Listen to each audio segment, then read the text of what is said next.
Okay, so they are here and we're gonna start cooking. Just a little bit, not too much. Finally done cooking, and I'm gonna give him his food, and then I'm gonna interview him while he eats, just so I know what you're saying. Iced tea. So what we're doing here is this is the beginning of a series. I'm inviting people over to my house that I think are either inspiring or just interesting. What we're gonna do is I'm gonna cook for them, and then I'm gonna interview them and find out a little bit more about them. And hopefully you guys can get something from that. And then we'll do a Q&A. It'll just be random shit. So right now we're live on Jarrell. I can't even see who's checking in. So while we're live, please feel free to just ask us questions. Jarrell is doing his second bodybuilding show. Mind you, he did one last year and he got first place. As you would expect, look at him. His style of dieting currently is a high carb, pretty much fat-free diet. And so I asked him today, when you come over for dinner, I'm gonna cook you something. What is the last meal of your day? And he said, I'm eating 6 ounces of lean meat. He didn't specify the meat, so that gave me options. And then he said, 1 cup of white rice and veggies. So I got to choose what lean meat I want. I chose shrimp and Brussels sprouts, and then we're doing white rice. Flavored it with the OG chili paste, which is basically sriracha before we had sriracha, and artificial sweetener, which makes it stick. After I cooked the Brussels sprouts and shrimp, I took his serving of rice, put it back on the pan, and burned it so that it came out crunchy. And it looks like he's enjoying it. Feeling this heat. It's hot, it's spicy for sure. What's your favorite lower ab workout, Jarrell? Okay, so Jarrell's doing bodybuilding now, and Jarrell is a bad motherfucker because we just did legs the other day, and we lifted a lot of weight. And Jarrell has had complete knee reconstruction. Is that right? Transplant. Knee transplant. So they took a knee off of a cadaver and then put that on his body. He was in a wheelchair for almost a year, and now the dude squats like 400 pounds, which is pretty savage. And now he's winning bodybuilding shows. He owns a gym, and him and his girl own a cryotherapy clinic together, and a lot of cool stuff. So that's why I invited him over here to ask him about himself. Hi. So what was the first time that you got into athletics? Athletics? Yeah. I just started as a kid. Growing up, I always loved sports for sure, but I was overweight growing up due to just unhealthy food. But I always loved sports. Every day after school, sports year round, all of that. What was your favorite sport growing up? Basketball. Definitely basketball growing up. My mom didn't let me play football because she didn't want me to get hurt, even though I was the biggest kid. Mm-hmm. And I was the tallest, I was the largest. But your mom loves you. Yeah, she really does. And so it was basketball year round since I was little. And that was kind of just my life for like the longest time until injuries started. Tell me about, so Jarrell was a Division I decathlete, and he got a full ride scholarship to Idaho State. Mm-hmm. Idaho State, badass athlete. So what was the actual injury? What happened to you?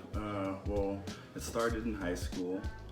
I was playing basketball with my friend in PE, you know what I mean? And I landed on his foot and tore my ACL and meniscus for the first time.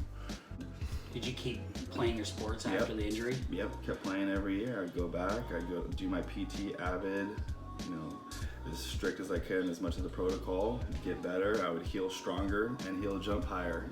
I'd be healed and I was able to jump higher. Was the injury then, was it taken care of, or was the injury? It was taken care of. Everything felt great. As more sports happening, getting stronger, probably not stretching, probably not being hydrated enough. And once it kind of hit at that one time, it just kind of was like, it was in a domino effect as to it re-injured me. Got to the point when I retore my meniscus. They shave off a little more and fix my ligaments, rehab, and come back stronger, better, go, push hard, because all I do, go as hard as I can. And tear it again, and they shave off more meniscus. And then that's when after around surgery 3 or surgery 4 is when it really started making a difference as my meniscus started leaving my body more and more from the doctors cutting it away, it started allowing my bones to be sitting, so there was no cushioning, and collide, and slowly chip away. And so I just kind of went throughout my college career I started in Arizona in track and then got recruited to Idaho State, and I'm running, I'm jumping, I'm throwing, I'm training for 6 hours a day. Are you in pain doing Every that? day. I can't go a day without feeling my leg as I'm walking, no matter what.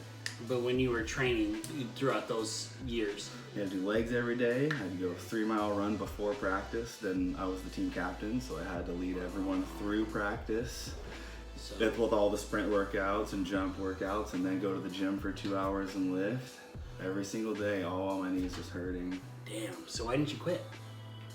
They're paying for my school. So if you quit playing, were they gonna pull your scholarship? Oh yeah, for sure. Okay. And that was just why I was there. So fortunate it's crazy how beneficial it is to not have to pay for college. Yeah. You know what I mean? It's huge. And so I took that as to, yeah, sure, I'm not getting money in my pocket, but I'm not spending $100,000. So I'm saying something stupid. How do you gain vascularity? I'm just gonna answer that super quickly. You gotta get lean. Lean out, yeah. You gotta get lean. Well, you were in a lot of pain. Were you enjoying playing? Oh, loved it. Some of my best friends are from I met through sports, in college, and still be my best friends today, even though they're all out of state. I've learned so much, and when it comes to all the things that I pushed through to come through, it's just what I use as motivational fuel for people that follow me or people that look up to me. As to, you can go through anything, and if you just know you can get through it and you're gonna keep going forward, you're gonna do it. What did you go to school for? I went to school for kinesiology and exercise science at Idaho State. It's a pretty prestigious program to get into. And you graduated, right? Oh yeah, it's a 5-year degree, graduated in 4 years. I had to take 20 credits a semester. Sick. How long was the recovery process? From my last surgery, so... From the first surgery to the last surgery until you were walking again? Well, my first surgery was sophomore year of high school, so that's when my injuries started. Right. And then probably every year and a half, I would re-tear something, have to get surgery, going in for rehab for a year, you know what I mean? You're just too athletic for your own good. Just keep hurting myself with something. And it got to the point when I had another injury in pole vault. Somebody says she loves the hair. Thank you. We love your hair too. So at what point were you not walking though? Yeah, okay, so that was right after my 7th knee surgery, which I was competing at indoor conference. 7? Yeah, seven was the big one. I was competing at indoor conference at NAU, and I was high jumping, and my leg just popped. It was done. I planted my foot to jump, and I didn't leave the ground. Well, at least you made it through college. Yeah, that was about February. That's literally 4 years ago from around this time. Wow. And then that was the end of that. I had to be put on a waiting list for a cadaver. I couldn't put my foot on the ground. I couldn't put pressure on it. Were you scared? Oh yeah, man, it was the lowest of my life, hardest I've ever been through. There was talks about cutting my leg off, just because. Oh, shit. I had doctors telling me that this is what we're gonna do, but you're gonna possibly or most likely have a disability for the rest of your life. You're so active, you like to run, you like to work out, and all this, and they're like, well, squatting is out of the option, just not an option. And so there was a lot of worries, about, well, if we just cut it and I just get a prosthetic, the way prosthetics are nowadays, I can live my life and do what I love to do, and that's just the risk, and I can't see what it is. You got some good teeth. You got some good teeth. You got some good everything. Damn. You see, that's why I wanted you to come over here, because I've heard little bits of the story, but it's just that's tough. That's some tough shit. What was the most... So, there's a video of you that is kind of viral right now of you leg pressing a full entire stack of how much the leg press can hold. Yeah. And I don't know, it's a lot of weight. What is the most satisfying part about that? How's that feel? A How's lot. it make you I feel? don't know. When it comes to my whole rehab journey, I've tried to share a lot of it, and I've been able to achieve a lot of things that I mean, so many people would have never thought. I mean, so like I said, my injury was about 4 years ago, literally around this weekend or next weekend, you know. From that point on, I was in a wheelchair or crutches for 8 months. I wasn't allowed to walk. I wasn't allowed to put my foot on the ground even. It couldn't touch the ground because my bones had to fuse together, and if they didn't fuse, I was done. There was no going back. It was just cut off. So, what did that feel like when you walked out of the gym that night and you hit all that weight? Oh, with you or what? Oh, no. I'm gonna lead up to that. Oh, okay, yeah. And so that's how I started. Achievements. I remember, I don't know how many months after rehab, I was able to. I was told I would never be able to jump again, and I was a collegiate jumper. You know what I mean? And just jumping onto a plyo box again, I was so amped. I remember it vividly. I was at the gym with my friend John. He's recording me. I said, I'm gonna jump, and my leg is literally this thin. And I jump on the plyo box. That was step one. Kept pushing. Deadlift this, deadlift over a couple 100 pounds. Which is funny looking back how it seems like nothing, you know what I mean? But at that time, it was like, holy crap, I'm able to deadlift my body weight at least, And then it goes to more athletic stuff, okay? And now, like 3 years have passed, you know what I mean? And I'm able to do a standing backflip again. I'm able, with you, I maxed out my squat 405. With this man right here, they're yelling in my ear.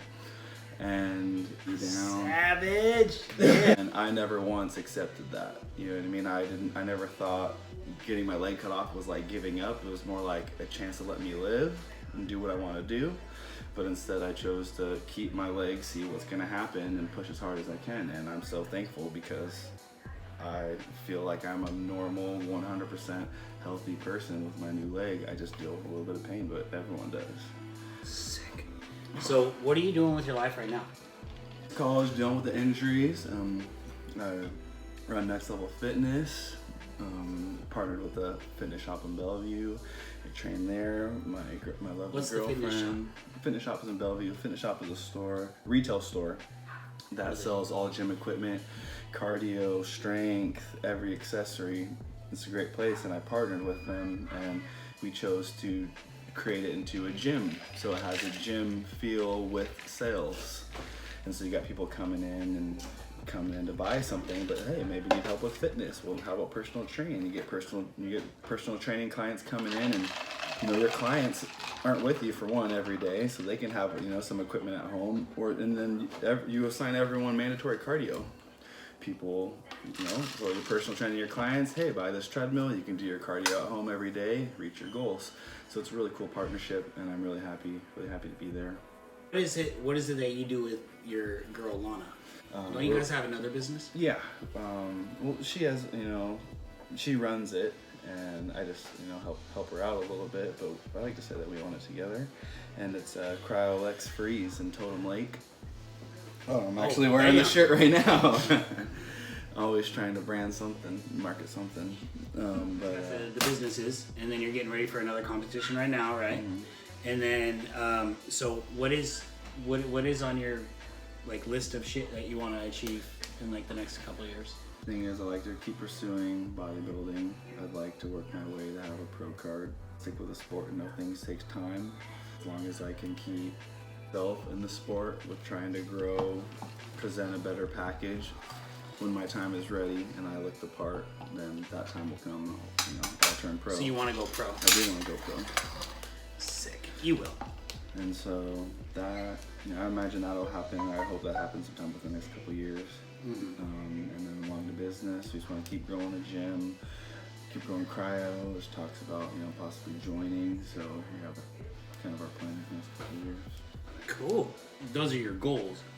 What is a couple things that you have on your bucket list? Let's go with 3 things. Oh, bucket list. Just shit you want to try, shit you want to see, a place that you might want to go. Or that's a good one. I crossed a big bucket list off last year with going skydiving. Oh, fuck. One day I'd like to go to, Russia and Ukraine and see homes with You know, with Lana, see where she comes from. Those people. Those people? Yeah, see if I can get around, like if I can become accepted. You know? He's a quarter Russian, you guys. No, I'm not a quarter. Something. I like to race cars on a track, like with Justin. That's a good one. I think that'd be cool. Fuck yeah, like that's to a good actually one. race, like go to a racetrack with like a real car. I can see you doing that. Like, are you thinking rally or like a track, like a cement track, a pavement track? Like pavement track, and like. What kind of cars do you like for racing? I mean, like a nice car, like a Ferrari or something, like a Lambo European. or something. On, European. Me and my dad had a '68 Camaro, and I was just talking to him that. about maybe let me take it. That'd be cool. Start working on it. Fuck yeah. That thing is ballsy too. Lana, come in here real quick so people Say want to see what hi. you look like. What? Put her in the video. Oh. I have her make an appearance, but I'll do another video with her separately.